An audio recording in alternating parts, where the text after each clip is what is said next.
have some pretty significant changes, the worst of it out west.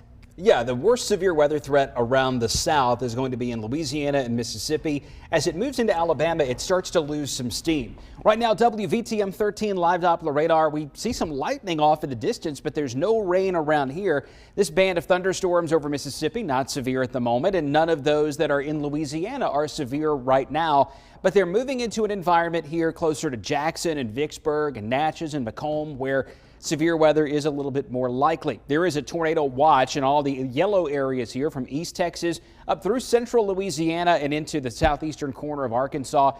No Mississippi counties in that just yet, but if we think of these alerts in terms of ready, set, go, the ready is much bigger than the watch right now, and that's what these outlines are from the Storm Prediction Center. It's the get ready because severe weather is possible. The greater threat in orange, that's where storms would be more numerous, and then as it moves to the east, that threat gradually drops off. Now, here's the latest timing that we expect.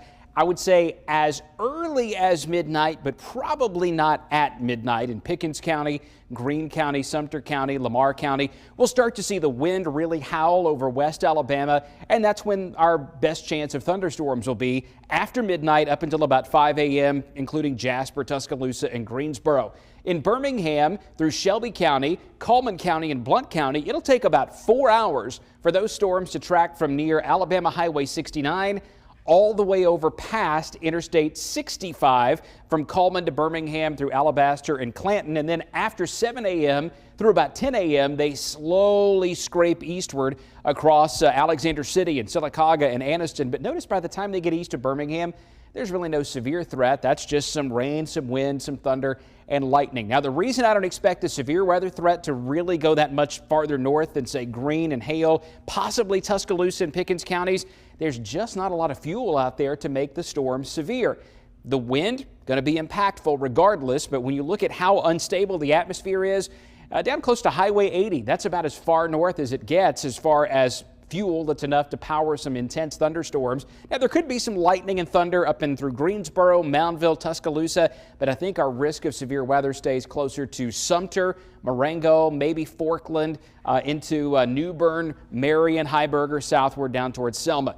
Here it comes in the Futurecast, and remember, we said as early as midnight. I think this is probably still west of the state line at midnight, tracking eastward into Hamilton and into Vernon and out around Mackshan and Ethelsville and into McMullen right around 2 o'clock in the morning. By about 4 a.m., Jasper, Tuscaloosa up to Addison, and then Cullman, Birmingham, 6 a.m. to 7 a.m. The storms are rolling through. These are no longer severe by this point, but they are still going to be dropping a lot of heavy rain.